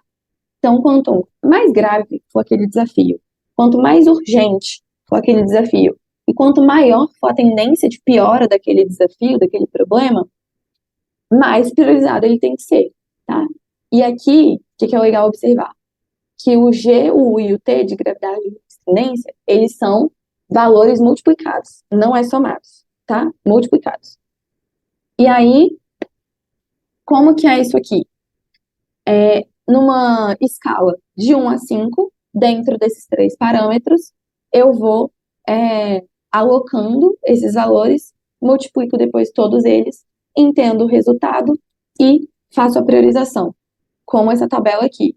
Então, decoração da cafeteria ser um pouco antiga. Gravidade, não é tão grave, nota 2. Urgência, também não é tão urgente em relação a tempo. Se eu fizer isso daqui 1 ano, 2 anos, ainda tá tranquilo. Tendência de piora. Colocar nota 2 aqui não vai piorar tão rápido. Então, meu grau crítico, 8. Dentre os problemas que eu tenho, ele fica como último classificado. Já a máquina de café apresentando defeitos constantes, cara, isso aqui, se eu não arrumo minha máquina de café, eu não vendo café, meu negócio vai por água abaixo, no caso, se eu for uma cafeteria. Então, ou tiver uma empresa e as pessoas contam muito com café ali para realizar o trabalho delas no dia a dia, que é muito meu caso aqui. Então, a máquina de café apresentando defeitos constantes, eu vou gerar uma insatisfação dos meus funcionários e um grau crítico, eu preciso consertar. Então, é um dos primeiros problemas que eu vou atacar, tá bom? olhar aqui também. Boa, só vocês comentando aqui para seguir. Fechado. Matriz Gucci, triagem V-Safe. Tranquilo? Basicamente, existem os parâmetros, a gente dá nota para esses parâmetros, calcula o total e ranqueia eles depois. Faz a priorização do que é mais grave, tá bom? Ou do que deve ser mais urgente para ser atendido. ICE Score, de novo, mais uma forma da gente fazer priorização, selecionar melhor ideia, selecionar melhor desafio, selecionar aquele problema que deve ser atacado. Então, o ICE Score, que é de impacto, confiança e facilidade, o E ali do ICE é de easy, de facilidade de solução, você faz a mesma coisa. Pega notas, distribui nesses parâmetros de qual que é o impacto que essa solução vai ter, qual que é a confiança que eu tenho em relação a essa solução, qual que é a facilidade de implementação dessa solução.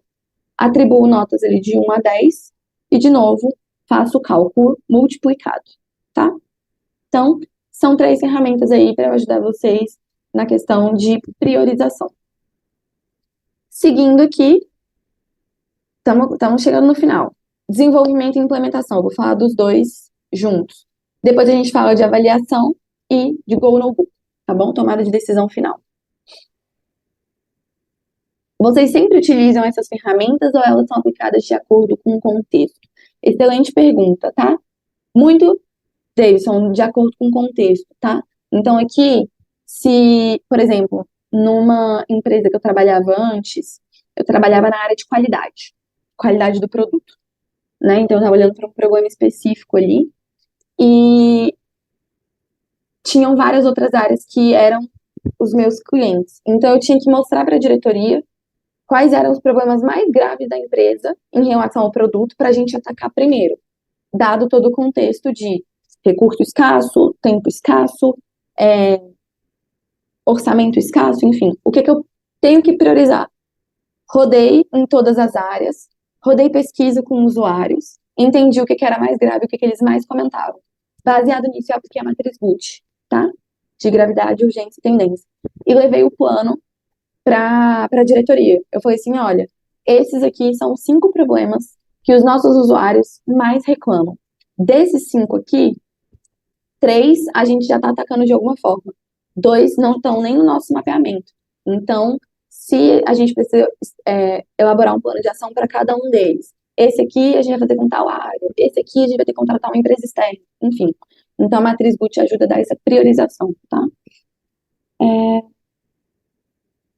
Faz muita diferença prática os parâmetros serem somados ou multiplicados, ou foi só a estratégia de quem elaborou essa técnica? Isso, gente, as ferramentas elas vêm aí como um guia, né? Tem todo um porquê a gente usar elas. Então, se cada uma tá falando ali soma, multiplica, é importante a gente seguir dessa forma. Mas basicamente aqui vai trazer quando você multiplica, né? Vai trazer uma dimensão para o problema um pouco maior. Beleza? Já utilizamos o Gucci, mas vi que temos outras ferramentas. Qual a melhor forma para decidir qual usar? Depende muito do contexto. Aqui, por exemplo, deixa eu voltar aqui. No ICE Score, eu estou olhando muito para a solução. Qual que é o impacto que essa solução vai me trazer? Qual que é a confiança que eu tenho? Então, são coisas que eu já estou olhando. A gente usa ela no momento que você está ali priorizando uma solução. Já o Gucci, a gente está muito olhando para o problema, né? Então, desses problemas aqui, quais que eu vou priorizar, tá? Então, tem sim diferença em que momento que eu vou usar. A Gucci, problema, ICE Score, estou olhando para a solução, tá bom? Beleza. Desenvolvimento e implementação. Comentei com vocês que eu vou falar das duas juntas aqui. Bom, o Lean Startup, acho que ele é um dos livros mais comentados em todos os conteúdos que a gente tem aqui dentro da Skin, mas ele é como se fosse um primeiro passo mesmo. Porque o que o Lean Startup traz? Mentalidade. O que a gente deve ter em mente, né? Que a gente quer eliminar desperdícios, esse é o primeiro ponto do Lean Startup, aumentar a eficiência operacional e obter resultados. E qual que é a lógica da gente fazer isso? Por que a gente faz isso? Esses 3 pontos que eu comentei. E como que a gente faz isso? Por meio desse ciclo aqui. Construir, medir, aprender. Que eu tô falando para você que se eu quero eliminar desperdícios, se eu testar pequeno, errar pequeno, eu consigo ter um aprendizado e não ter desperdiçado tantos recursos, tá? É a mesma coisa que eu comentei para vocês da inteligência artificial. Putz, vou lá, falo que eu quero implementar uma inteligência artificial, aí ao invés de eu rodar num pequeno contexto, eu vou rodar a inteligência artificial só com um único processo seletivo aqui para colher currículos, ao invés de expandir isso para a companhia como um todo. Se eu aplico isso em um único processo seletivo e já vejo que não deu certo, ou pelo menos faço um teste AB ali com uma única pessoa, e já vejo que isso não deu certo, eu minimizei o risco para minha empresa e eliminei desperdício. Muito melhor do que eu já começar um processo e expandir para todo ele. Então, a mentalidade do Lean é isso. Primeiro, a gente pilota, a gente testa, faz uma experimentação, aprende com ela, vê o que deu certo, o que deu errado, e depois a gente expande, tá? Então, o Lean Startup é muito de mentalidade, que eu quero eliminar desperdícios, aumentar minha eficiência e gerar resultados expressivos, tá bom? E aí também, algo que vocês já devem ter ouvido falar, ou não, né? Mas é muito comum a gente, quando a gente está falando de projetos de inovação, a gente se deparar com prova de conceito, que é o que a gente chama de POC, protótipo, piloto e MVP. Isso aqui, quando eu trabalhava na ABNI, que a gente ia lançar edital, todo o contexto que a gente tinha para discutir se o que a gente estava pedindo no edital era uma prova de conceito, era um piloto, era um protótipo, e a gente se aprofundava nos livros e via o que estava sendo conceituado, enfim, é complexo. Mas se você for ver nesse gráfico aqui da Nesta, que eu amo esse gráfico, eu amo isso aqui que eles trazem, que é uma visualização muito legal, é que eles têm pontos de interferência, assim, de intersecção. Então, uma prova de conceito, em algum momento ali, ela também é um protótipo. Vê que as bolinhas do prova de conceito e do protótipo, elas têm um momento de intersecção? Então, às vezes é muito complicado da gente definir o que é um protótipo, o que é uma prova de conceito, ou o que é um protótipo e um piloto, e o que é um piloto e o que é um MVP. Mas a Nesta não ia trazer esse gráfico aqui de graça. E eles colocaram pra gente uma divisão muito clara de como classificar cada uma dessas soluções. Então, o que eu tô querendo dizer? POC, prova de conceito, né, e protótipo, eu aplico num laboratório, um ambiente teste, ainda não vai para o mundo real. Piloto e MVP, sim, já vão para o mundo real, não é mais um ambiente teste, não é mais na garagem lá do founder da Apple, tá? Quando é que eu uso uma POC e um protótipo? Muito ali quando a solução ainda está no estágio inicial, tá? A POC, eu tenho uma suposição, pensa no nome, é uma prova de conceito. Eu quero provar que aquele conceito de fato funciona, tá? O protótipo já é uma ideia. A POC, só stakeholders ali muito próximos que vão ter contato com essa solução. No protótipo, eu já seleciono alguns usuários que são o público-alvo para poder fazer aquele teste. Uma POC, eu consigo provar o conceito em minutos, horas ou pouquíssimos dias, e o protótipo eu já avanço para dias ou poucas semanas, tá? O piloto e o MVP já é no mundo real. O piloto é um rollout, então, exemplo, eu vou testar isso aqui no estado de São Paulo por 3 meses. Isso é um piloto. Agora, o MVP seria, eu vou expandir isso aqui em nível Brasil e vai rodar para todo mundo. E, continuamente, eu vou fazendo melhorias. Exemplo, a Uber, quando chegou pra gente, lá muito tempo atrás, vou até entregar a minha idade aqui, né? Muito tempo atrás, a Uber não tinha Uber Black, Uber, como é que é? Eats, não tinha nada disso. Então, a Uber primeiro colocou na mão das pessoas, já estava funcionando, e depois ela foi implementando, colocando algumas funcionalidades dentro do aplicativo, tá bom? Então, já era ali fazendo melhorias continuamente. Natália, muito obrigada por ter feito essa pergunta, me desculpa, tá? MVP, mínimo produto viável. O que eu quero dizer com mínimo produto viável? Qual que é o mínimo da minha solução que eu consigo testar a viabilidade dele? tá? E aí, no próximo slide, eu já mostro um pouquinho disso. Só para finalizar aqui. Piloto e MVP são com usuários reais. O MVP, como eu comentei, melhorias contínuas. E o MVP e o piloto, eu faço testes em pouco tempo. Que nem eu comentei. Estado de São Paulo, vou fazer o teste por 3 meses. Observo os resultados e volto. O MVP não. Já escalo para todo mundo, a solução está a todo vapor e eu vou fazendo melhorias contínuas. E aí, olha que legal aqui a questão do Twitter. Essa aqui, ô, Natália, é o mínimo produto viável do Twitter. Vamos colocar assim. Então, o que que o Twitter fez? Ele queria comprovar o valor que as pessoas colocariam ali pequenas frases, pequenos status, numa mensagem de texto. Observa que na primeira versão do Twitter, eu não tinha imagem, eu não tinha compartilhamento, eu não tinha curtida, enfim, eu não tinha nada. Nada dessas outras funcionalidades. Então, o mínimo produto viável é a forma que eu já entrego o valor antecipada para o meu usuário, ele já percebe esse valor e eu consigo solucionar um problema ali dele. Tá? Acho que assim essa explicação ficou clara. Eu consigo entregar valor com aquela solução com o meu usuário testando ela. Então, esse primeiro exemplo aqui do Twitter, ele é perfeito, tá? Já entrega o primeiro valor dele, que é as pessoas colocando status numa mensagem de texto, em pouquíssimos caracteres, tá? Então, esse aqui é o MVP, foi sendo melhorado continuamente, colocando funcionalidades contínuas ali, depois de você interagir, curtir, compartilhar, enfim, e hoje tem muito mais coisa que eu nem sei mais o que tem, de tantas funcionalidades. Legal. E aí, gente, tem alguns frameworks aqui, famosos, tem do Fing Lab, tem do MIT, e eu mostro para vocês aqui. Esse aqui a gente usa bastante no dia a dia, quando eu vou fazer acompanhamento dos pilotos. Antes da gente começar a pilotar, a gente tem que definir algumas coisas. Então, eu não vou pilotar na doida, né? Eu tenho que entender o que eu quero comprovar com esse piloto. Quais são os indicadores que eu vou observar ao longo desse piloto, desses 3 meses aqui de acompanhamento? Qual que é a minha hipótese de resultado? Então, daqui 3 meses, eu espero que essa solução funcionando me traga um aumento de 5% dos meus clientes, tá? Onde que eu vou experimentar isso? Eu vou experimentar no estado de São Paulo durante 3 meses com a plataforma XPTO.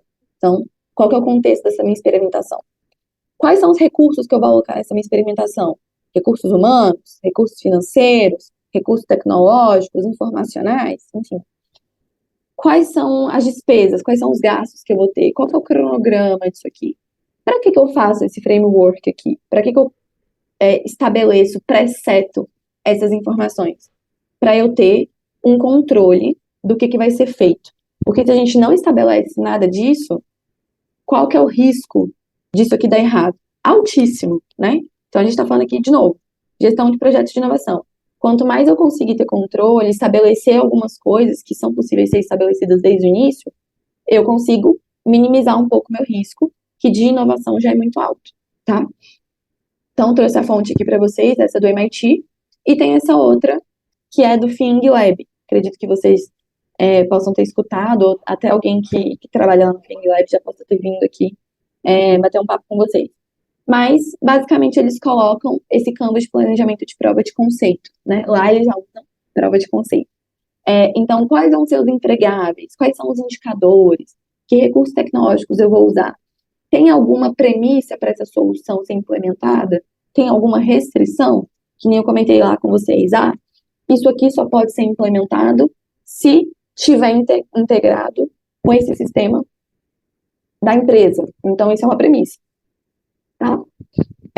Então, esses canvas, eles ajudam a gente a antecipar o debate e minimizar os riscos se a gente conseguir fazer esses desenhos, tá? Então, é muito importante. E aí, na prática, como isso funciona? Qual que é o método de acompanhamento que a gente utiliza aqui? Então, comentei com vocês, né, que a gente mapeou 43 desafios, a gente priorizou 13 agora, vai fazer scouting dessas startups, enfim, eu espero ter ali 7 pilotos, vamos supor. Na terceira edição, por exemplo, eu acompanhei 9. Qual foi o meu método de acompanhamento desses 9 pilotos, ou 7 que eu vou acompanhar daqui para frente? Eu gosto de acompanhar semanalmente, para ter contato ali com a startup, com os sponsors, conseguir ali absorver, antecipar problemas. Mas se você tem um portfólio, né, grande ali de acompanhamento, passando, sei lá, 20, você não consegue fazer tão próximo assim, semanalmente. Aí você pode expandir isso para quinzenalmente, mensalmente, tá? Então, primeiro ponto é definir a recorrência, tá? Disso tudo. Método de acompanhamento também é importante, então pulei esse primeiro ponto aqui. Mas, por exemplo, a gente utiliza algumas ferramentas, e eu vou trazer elas para vocês ali no final, algumas plataformas. No caso aqui, está com o print do Monday. Não sei se vocês já ouviram falar, mas é muito parecido com Trello, Asana, Airtable, enfim. A gente estava usando aqui na época o Monday, hoje a gente já usa o Airtable, tá?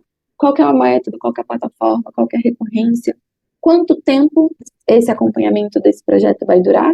Então, aqui, nesses 3 meses, a gente vai fazer acompanhamento semanais de 30 minutos, exemplo, é o meu caso. Estabelecimento de um grupo de trabalho, então é muito importante aqui dar nomes aos bois. Porque já viu aquele ditado que cachorro sem dono morre de fome ou morre de sede? É exatamente isso. Se você tem um projeto de inovação e não envolve as pessoas, não põe ali que as pessoas são donas, quem é o ponto focal da startup, quem é o ponto focal da área de negócio, ninguém vai cuidar e provavelmente o projeto não vai avançar, tá? Então é muito legal ter um grupo de trabalho e ponto focal de cada uma dessas partes envolvidas, tá bom? Pauta do acompanhamento. O que eu sempre observo aqui quando a gente está nessas reuniões? Observo qual que é o status atual, o que a gente conseguiu avançar, quais são as entregas até o nosso próximo acompanhamento e se tem alguma coisa que está travada, tá? E sempre legal, depois que fizer essa reunião, dar visibilidade para todas as partes envolvidas do que aconteceu. Às vezes uma pessoa não conseguiu entrar, às vezes a liderança não está acompanhando tão de perto, então é legal fazer um relatório mínimo ali. O projeto teve avanço em XPTO, ainda estamos travados por causa de um processo junto com o jurídico, enfim. É legal dar visibilidade para todos esses stakeholders, tá bom? Porque eles podem interferir, podem ajudar, podem questionar e podem fazer o projeto continuar avançando. Claro, até aqui, como funciona esse acompanhamento? Antes de eu passar para a parte de avaliação. Beleza. Não tem muito segredo não, tá, gente? Isso aqui é gestão de projetos na veia, tá? Essa parte aqui de acompanhamento. Legal. Avaliação. Então, avançando aqui para o nosso penúltimo ponto, vocês perguntaram bastante de como a gente acompanha.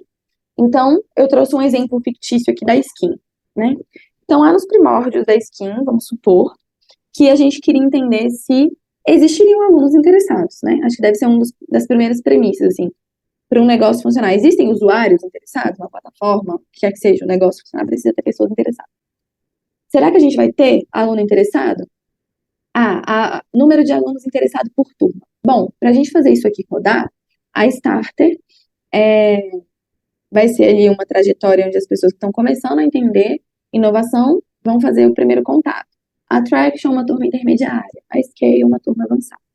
Então, eu quero entender o número de alunos que eu vou ter por turma. Esse é o meu indicador, tá? A hipótese de resultado bom, eu espero que quando a gente for rodar a turma Starter, eu tenha 40 alunos. Na Traction eu vou ter um pouco menos, que eu vou ter uma quebra dos alunos que avançam de um para outro, 30, e na Scale eu vou ter 20, tá? Então, uma hipótese de resultado que eu chutei aqui. Qual que é o meu teste? Como que eu vou testar esse KPI? Aqui, o formulário de inscrição. Qual que foi o resultado alcançado? A hipótese que eu tinha era que 40 alunos iam se inscrever para a turma Starter. O resultado que eu alcancei foram 60. Na Traction, 27. Não validei. E na Scale, validado, 20, tá? Então, isso aqui é uma coisa que a gente seta, que a gente define antes de começar todos os pilotos. Quais são de 3 a 5 indicadores que a gente vai acompanhar ao longo desses 3, 4 meses de piloto, tá? Porque se a gente não faz isso, a gente não tem noção se aquele piloto foi ou não bem sucedido. É impossível você falar, se você não tem um indicador claro ali, se aquele piloto foi ou não bem sucedido, tá? Então é muito importante definir os indicadores. Legal? Avançando. Acabando, gente, acabando, fica comigo. Comentei com vocês que Tem gente que vai acompanhar ali um piloto no início, né, do processo da empresa. No caso aqui, eu comentei com vocês que na terceira edição do programa Além eu acompanhei 9. Depois de 4 edições do programa, eu não tenho mais uma visão de gestão só de projeto, de forma isolada. Eu tenho uma gestão agora de portfólio. De todos esses pilotos que foram executados, quais estão no horizonte H1, quais do H2, H3, curto, médio e longo prazo? Esses pilotos estão voltados 50% para receitas incrementais, 30% para novas receitas, enfim. O que eu quero dizer aqui? Que a gente começa a ter uma visão de gestão de portfólio, tá? E aí, a gente também vai ter que priorizar essas iniciativas. Porque a gente precisa ter em mente que dessas iniciativas que a gente está priorizando, de novo, a gente tem atenção limitada, nosso tempo é limitado, nossos recursos são limitados. A maioria dessas apostas a gente sabe que vai dar errado, a gente mostrou ali no funil, né, de inovação no início desse papo. Essas hipóteses, elas têm que ser testadas e avaliadas de forma estruturada. Comentei com vocês, a primeira edição não é igual à quarta edição. Foram tendo melhorias, a gente foi validando hipóteses dentro do programa, a gente valida hipóteses dentro desses projetos e vai dando mais robustez, mais estruturação para esses projetos a partir do momento que a gente vai vivenciando, tá? E a partir do momento que a gente sabe quais são as apostas que estão dando certo, a gente faz um investimento maior, tá? Então, é isso que vai basear as nossas tomadas de decisão na hora de avaliar essas apostas, tá bom? E, por fim, quando a gente tem muito claro, né, os indicadores ali, essa noção de visão, de gestão de portfólio, né, eu tenho um processo que é de tomada de decisão. Eu continuo ou não continuo com esse projeto. No meu caso aqui, especificamente, eu tenho 3 tomadas de decisão no final desses pilotos. Então, comentei com vocês que meus pilotos rodam aqui de 3 a 4 meses, né? Quando chega no final desses 3, 4 meses, eu tenho 3 tipos de decisões. Eu encerro esse projeto porque por algum motivo ele não deu certo, seja por relacionamento do sponsor com a startup, seja porque as hipóteses não se comprovaram, a gente não teve bons indicadores com ele, enfim, vou encerrar, não deu certo. Eu estendo, porque algumas hipóteses ainda precisam ser comprovadas, eu ainda preciso testar mais um pouquinho para entender ou até fazer adaptações nos meus indicadores, ou eu escalo. Deu tudo certo, a gente comprovou, a gente teve validação, a gente teve usuários interessados, o nosso crescimento de usuário, a gente teve uma taxa de crescimento de usuários, então tudo deu certo, a gente começa a escalar, tá bom? E essa escala pode ser de forma faseada. Comentei, o meu piloto rodou em São Paulo. Eu vou escalar, eu preciso escalar para nível Brasil? Não. Eu posso continuar trabalhando aqui em São Paulo, né, esse piloto, e pilotar também no Rio de Janeiro, e observar o acompanhamento. Eu estou escalando de forma faseada, tá? Rio de Janeiro, depois eu testo em Brasília, e assim vai, tá bom? Falei para vocês também que a gente ia falar um pouquinho de métricas, tá? De novo, eu vou passar rapidinho pelas métricas. Eu tirei desse livro aqui, de Gestão da Inovação na Prática, tá bom? E vou deixar o material com vocês também, então vocês vão conseguir puxar depois certinho quais são todas essas métricas, mas é que são muitas. Então, quando a gente está olhando para resultados financeiros, acho que foi um grande tema que vocês comentaram aqui no chat. Retorno sobre investimento dos projetos de inovação. É uma das formas da gente fazer acompanhamento. Então, de tudo que eu fiz investimento nesses 9 pilotos que eu comentei com vocês, quanto que eles estão me trazendo de volta, tá? Valor do meu portfólio de inovação. 9 pilotos, vamos supor que cada um custou 100 mil, estou viajando aqui, chutando o número, então meu valor total de portfólio de inovação foi de 900 mil. Redução de custos oriundos da inovação. Quanto que eu tive de redução de custo vindo dos meus projetos que eram de redução de custo? Eu tive, desses 9 projetos, vamos supor, 4 eram focados em redução de custo. Quanto que ele gerou para mim, desses 4 projetos? Percentual de vendas investidas com inovação, retorno de investimento dos projetos de inovação, receitas geradas do licenciamento da tecnologia. Quando a gente está olhando para estratégia de inovação, então, dentro da minha estratégia, que é cocriação, vamos supor, do meu programa aqui, quais são os números de inovações que eu tive relacionados à cocriação, número de novos negócios criados, percentual de vendas oriundas dos produtos lançados nos últimos 10 anos, número de spin-offs que a gente criou aqui dentro, relacionados a processo, percentual de projetos executados com sucesso. Então, desses meus 9 projetos que eu tinha aqui, 7 de fato foram para a fase de rollout. Qual que é o percentual disso? Número de acordos de inovação para inovação, número de ideias geradas dos clientes, que foi o que a gente comentou lá, talvez do crowdsourcing, tá? Número de ideias implementadas na empresa, ou até aqui, número de ideias geradas por clientes, tem também número de ideias geradas pelos empreendedores, tá? Processo de inovação também. Número de processos implementados, e esse aqui é muito legal, eu já vi várias empresas colocando. Número de patentes registradas que vieram desse processo de inovação. E aí, por fim, talvez esse aqui seja um dos mais comuns que a gente observa aí quando o pessoal traz métricas. Lideranças, número de lideranças participando de treinamentos, idas em eventos, spin-offs realizadas, envolvimento dos funcionários com programas de inovação, enfim, por conta de inovação. Como eu falei, são muitas, mas vou deixar material com vocês para vocês conseguirem consultar e implementar, tá? Não é o nosso foco aqui hoje, mas para finalizar, vocês perguntam muito sobre plataformas. Que plataformas, além das ferramentas que a gente já apresentou, que plataformas a gente pode utilizar? Quando a gente está ali num processo de ideação, de brainstorming, existem essas aqui que são digitais. Miro, Mural, Lucids, são todas plataformas que ajudam a organizar os pensamentos. Vocês já usaram Miro, Mural? Glossário de inovação tem, Nath, com certeza você acha na internet. E desculpa se eu falei muitas coisas aqui que vocês não sabiam os termos, tá? Me manda que eu vou... A gente se conecta pelo LinkedIn e eu mando para vocês, eu explico, tá bom? Beleza, essas plataformas aqui na fase de ideação. Na fase de acompanhamento, gestão de projetos, eu já tinha comentado do Monday, do Trello, do Asana, tem o Airtable, tem o Notion, que é esse coinezinho quadradinho aqui, esse cubo. Já vi muita gente falando do Notion, que gosta de usar a ferramenta. O ClickUp, o Airtable e o Monday, para mim, são muito parecidos. E o Azure e o Gira são ferramentas muito utilizadas pelos times de desenvolvimento, tá? Se vocês quiserem começar por algum, e não quiserem enfrentar tanta resistência, eu falaria, começa por um Excel. Coloca ali atividades a serem feitas, atividades fazendo, atividades no formato de Kanban, né? Realizadas. Ou o número de atividades que tem que ser feitas ali, quem é a pessoa responsável, qual que é o prazo. Começa com Excel ali com o seu time, se o seu time for entendendo ali, tiver uma rotina, um processo, aí você implementa uma ferramenta.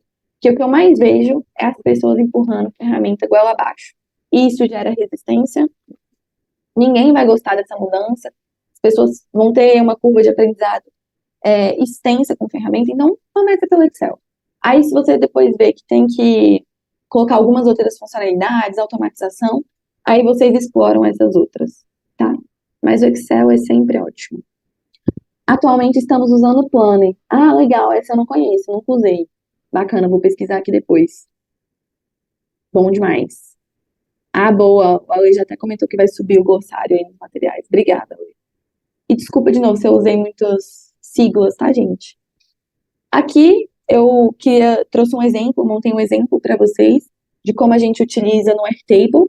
Então, basicamente, eu coloco quem do meu time que é responsável por aquela atividade, quais são os principais focos da semana, qual que é o projeto que está relacionado, então comentei com vocês se é Programa Link, se é InnoChallenge, se é Levbox, qual que é o status, qual que é a semana que a gente está fazendo e se tem alguma observação, tá? Então, nenhum segredo, é dessa forma aqui que a gente utiliza, tá bom? E aí, para finalizar, último ponto, quais são as maiores travas ou barreiras da inovação que vocês acreditam existir nas organizações? O que trava a inovação de acontecer? Qual que é o palpite de vocês? Para a gente finalizar aqui a aula de chave de ouro. Queria ouvir um pouquinho. Rotina, legal. rotina, investimento, cultura. É falta de investimento, desculpa. Cultura da empresa não está alinhada. Excelente, Anderson. Falta de priorização, legal. Falta de conhecimento do assunto, que eu acho também, Humberto, que está um pouco relacionado com cultura, né, de inovação. Cultura, vocês mataram aqui. Alta gestão que não está priorizando, legal. Vários pontos aqui. E aí, trago aqui para vocês que fizeram uma pesquisa em 2020, se eu não estou enganada. Deixa eu ver se tem aqui. Se eu não me engano, é 2020, tá? A Forbes fez esse artigo aqui com os líderes dos conselhos de tecnologia, do Conselho de Tecnologia da Forbes, tá? E eles queriam investigar quais são, com esses 15 líderes, quais eram as maiores barreiras da inovação. E aí tem um artigo bonitinho, depois a gente pode mandar o link para vocês, mas eu tentei clusterizar aqui o que estava no artigo. E olha qual é o primeiro cluster que tem aqui. Cultura. Eles colocaram essas barreiras aqui. Resistência das pessoas. Vocês comentaram da autoliderança, né? Falta de apoio organizacional. Equipe com uma visão limitada. Então, talvez a equipe não tenha nem esse conhecimento, que é o que vocês comentaram, o Humberto comentou aqui também. Visão de curto prazo, aversão a risco, medo do fracasso. Tudo isso está relacionado com a cultura, com o apetite ali da empresa de fazer inovação. Se isso não está sendo vivido todos os dias, se isso não está na cultura, na pele das pessoas da organização, realmente vai ser uma grande barreira para isso ser implementado, tá? Um outro cluster que eu tentei colocar aqui para vocês está relacionado ao quê? Governança e gestão, que é o grande lance dessa aula aqui que a gente teve, esse papo. 2 segundos. Desculpa, gente. Que é o grande lance que a gente teve aqui nesse papo. Então, falta de um processo sistemático de inovação. Todas essas ferramentas que eu trouxe aqui para vocês, nada mais são, imagina aqui comigo, uma caixa de ferramentas do inovador. Então, quando você está fazendo um processo de gestão desse projeto de inovação, você vai abrir a sua caixa e vai falar, está no momento de usar um framework, está no momento de fazer uma matriz Gucci, enfim. Isso tudo, você estabelece um fluxo, um processo para você utilizar no seu projeto de inovação. Então, o que eu tentei trazer aqui para vocês foram ferramentas para vocês utilizarem quando vocês forem implementar esses projetos de inovação, tá? A ausência de inovação bottom-up. Bottom-up é de baixo para cima. Então, estou falando ali de funcionários para alta liderança. É o sentido, tá? Que a inovação acontece de baixo para cima. Se a inovação for top-down, de cima para baixo. Nada mais que isso. Então só top-down, alta liderança, exigindo que a organização inove. Bottom-up, os funcionários, a média liderança aqui, querendo inovar e levando para posições para alta liderança. Relutância em revisitar os processos atuais. Isso aqui, de novo, faz parte da governança e gestão.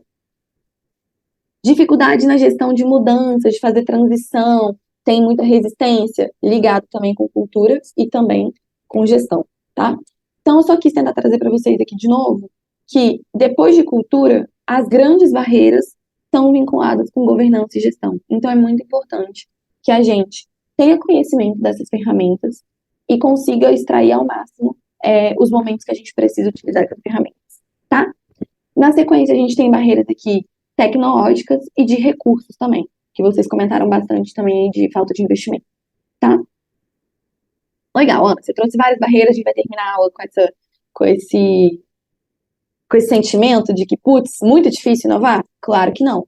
Trouxe aqui vários pontos de como a gente faz a inovação ser viável. Então, dicas para fazer uma boa gestão. Estratégia de inovação alinhada com a estratégia do negócio, estratégia da empresa.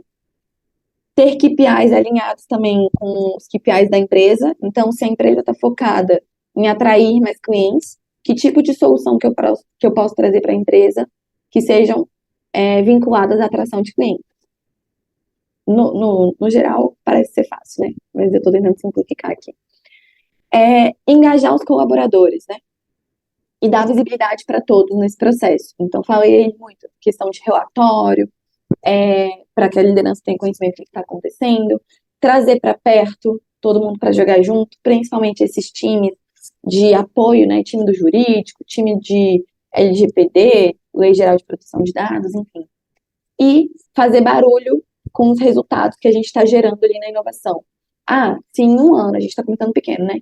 Se em um ano o objetivo é fazer com que cultura de inovação seja disseminada na minha organização, algumas iniciativas de cultura, por exemplo, são eu levar os funcionários em eventos de inovação. Desses funcionários, eu levei 10 de uma equipe, vamos supor. Vai lá, tira foto com essa galera, mostra para todo mundo que vocês foram no evento, o que vocês aprenderam com o evento, tá aqui a foto, posta no LinkedIn, faz barulho. São resultados que às vezes a gente não dá tanta importância, mas eles são muito importantes no processo, tá? Então façam barulho com esses resultados. É muito importante. Se relacionar constantemente, né, com hubs, aceleradoras, pessoas, empreendedores, a gente está bem relacionado. Ajuda a gente a ter uma visão legal do que está acontecendo, tá? Abusar da disciplina, da organização, dessas ferramentas que eu trouxe aqui para vocês, mostrei algumas, e desses mecanismos, então é legal que vocês tenham conhecimento para poder utilizar delas. E, gente, uma coisa que é estudar sobre inovação. Além de ser muito gostoso, eu pelo menos gosto muito, isso aqui te dá um aparato de quando você vai ter que tomar determinada decisão. Então, você saber disso aqui, estar conectado com o ecossistema é muito importante para ajudar a basear a sua tomada de decisão, tá? Por fim, esses foram os livros que eu mostrei aqui ao longo do nosso processo, tá? A linha já foi até rápida aqui, já foi mandando. Tem esse aqui, O Dilema da Inovação. Eu diria que ele é um dos melhores livros que tem para a gente estudar. Mas diria para vocês começarem, se vocês nunca leram nenhum, começar ali por Lean Startup, Estratégia da Inovação Radical. Tem muito podcast hoje para a gente entender experiências de outras pessoas que estão tocando gestão da inovação também. Então, é uma outra forma de aprendizado. Vídeos aos montes, TEDx, enfim, várias formas de a gente ter esse aprendizado, tá? No mais, agradeço demais o tempo de vocês. Me coloco aqui à disposição para responder dúvidas, enfim, e para a gente seguir conectado no LinkedIn e interagir mais também, tá bom? Faltando 5 minutinhos, desculpa aí se eu passei do tempo.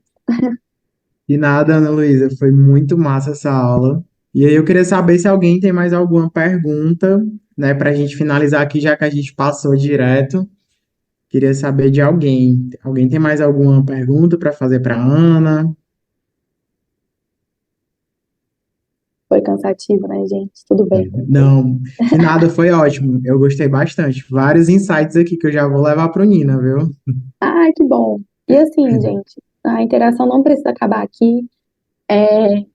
Eu recebi muita ajuda ao longo desse meu processo, então, se vocês tiverem alguma dúvida também, estou com esse desafio, como é que você fez quando você vivenciou isso, ou como é que eu posso fazer, conta comigo, tá bom? Estou aqui para Ana, ajudá-los. Ana, obrigado, viu? O pessoal agradece aí de Nina. Eu tô vendo que tem alguns dos meninos aí. Estão ouvindo, viu, pessoal? Vão olhando aí, vão anotando.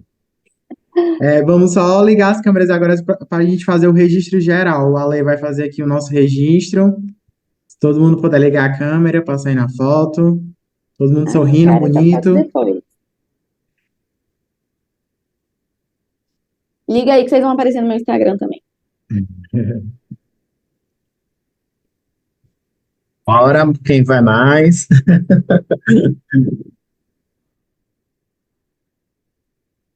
Demais, gente. Show de bola, vou começar aqui. Vou lá, lá vai o primeiro. Só um minuto. Já vai, primeiro. Peraí, só mais um. Todo mundo sorrindo com um sorriso Lá congelado. vai. 1, 2, 3, já. Obrigado, pessoal. Ótimo. Mais uma vez, obrigado, tá, Ana? Tchau, tchau, Obrigada gente. a Amanhã a vocês. gente Tchau, tem o nosso pessoal. segundo momento, tá? Tchau. Não percam, vai ser ótimo. Ok.